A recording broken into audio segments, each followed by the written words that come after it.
Hello मेरे class 10th के champion. तो कैसे हो आप सब? उम्मीद करता हूँ कि आप सब अच्छे होंगे और मस्त तरीके से पढ़ाई कर रहे होंगे। अगर जीवन में सब चीज बढ़िया चल रहा है तो आओ आज एक पीवाईक्यू करते हैं, जो कि देखने में काफी ज्यादा इजी है लेकिन एक्चुअल में वो काफी ज्यादा कॉन्सेप्चुअल है। क्वेश्चन क्या है देखो ध्यान से। क्वेश्चन में एक फिगर दिया हुआ है जिसमें कह रहा है कि find the power in 2 ohm resistance. ठीक है, अब इस क्वेश्चन को देखने के बाद बहुत सारे बच्चे बोलेंगे अच्छा ये क्वेश्चन है, तुरंत बना ले जाऊंगा, लेकिन फिर भी वे गलती कर ले जाएंगे। अब कैसे वो गलती करेंगे, वे कैसे बनाएंगे, पहले उस मेथड से बनाता हूं, फिर सही कॉन्सेप्ट क्या है बनाने का वो मैं आपको बताऊंगा।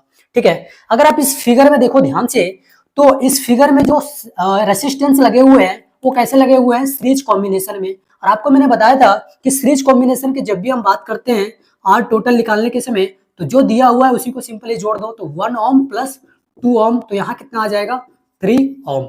ठीक है, अब यहाँ से टोटल रेसिस्टेंस तो निकल गया। अब वो क्या करेंगे, करंट निकालेंगे, और उसके लिए क्या करेंगे, एक फॉर्मूला लगाएंगे V equal to I R, जो कि ओम्स लॉ से आता है।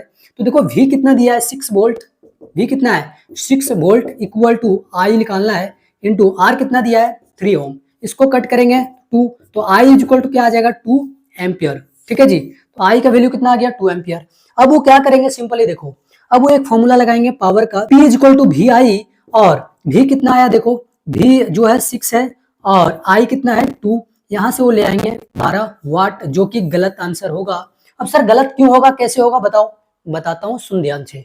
देखो यहां जो तुम पावर निकाले हो 12 वाट, ये जो पावर निकाले हो ये किसका निकाले हो पता है, ये निकाले हो आप इस सेल का, जो कि आपको सेल का पूछा ही नहीं है, आपको पूछा है 2 ओम रेसिस्टेंस का। तो 2 ओम रेसिस्टेंस का निकालने के लिए क्या करोगे, सुनो ध्यान से। मैंने आपको पढ़ाया है कि जब भी रेसिस्टेंस सीरीज कॉम्बिनेशन में हो तो इसमें जो करंट होता है वो क्या होता है, सेम होता है। ठीक है, आई क्या होता है, सेम होता है, जबकि वोल्टेज जो होता है वो क्या करता है, वेरी करता है। ठीक है जी, क्या करता है, वेरी करता है। इसका मतलब ये है कि 1 ओम रेसिस्टेंस पे करंट सेम रही होगी, 2 ओम रेसिस्टेंस पे करंट सेम रही होगी, लेकिन वोल्टेज सेम नहीं रहा होगा। वोल्टेज 1 ओम रेसिस्टेंस के लिए अलग रहा होगा, 2 ओम रेसिस्टेंस के लिए अलग रहा होगा। तो अगर हम इस फॉर्मूला को लगाते हैं तब क्या करना होगा, फिर से तुम्हें इस वाले रेसिस्टेंस पे कितना वोल्ट जा रहा है वोल्टेज, ये आपको निकालना पड़ेगा। तो कैसे निकालोगे, तो फिर से लगाओ V equal to I R.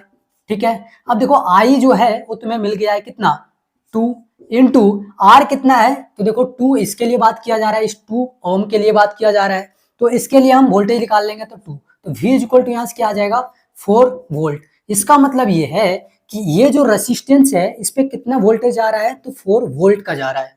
ठीक है, अब क्या करो, ये वाला फॉर्मूला लगाओ, P equal to V I, P equal to V I. ठीक है, V कितना निकला 4 इंटू I कितना है 2, तो यहां से आ जाएगा 8 वाट। ठीक है, ये होगा सही आंसर। ठीक है, समझ में आई बात। तो ये छोटी सी बात है। अच्छा, कई लोग होंगे जो अलग अलग तरीके से वोल्टेज नहीं निकालने जानते होंगे, लेकिन उनको एक और फॉर्मूला पता होगा और वो उससे बना ले जाएंगे। फॉर्मूला कौन सा है सर बता दो। देखो बहुत सारे बच्चे क्या करेंगे, P equal to I square R वाले फॉर्मूला को याद रखेंगे।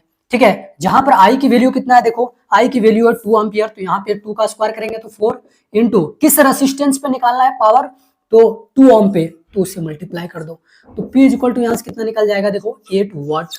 ठीक है जी, तो ये दोनों आंसर क्या है, सही है। ये दोनों आंसर क्या है, सही है। समझ में आई बात। तो आप चाहो ये फॉर्मूला याद रखो, चाहे आप ये वाला याद रखो, लेकिन याद रखना P इक्वल टू वी आई लगाओगे तो आपको जिस रेसिस्टेंस पे पावर पूछेगा उसके लिए अलग से वोल्टेज निकालना पड़ेगा। ठीक है, तो ये छोटी सी कॉन्सेप्ट थी, हो सकता है बहुत सारे बच्चे भूल गए होंगे, मैंने रिकॉल कराने के लिए इस वीडियो को बना दिया, वरना ज्यादातर बच्चे इस तरीके से बनाते हैं और गलत करके आ जाते हैं। ठीक है, ये क्वेश्चन काफी ज्यादा कॉन्सेप्चुअल लगा मुझे। ठीक है, मुझे ऐसा लगा कि बता देनी चाहिए बच्चों को, ताकि वो फाइनल एग्जाम में गलती करके ना आए और उनका अच्छा खासा मार्क्स आ जाए, 1 मार्क्स भी कटे नहीं, खास करके साइंस के अंदर। बहुत सारे बच्चे गलत कर जाते हैं लेकिन आप नहीं करेंगे।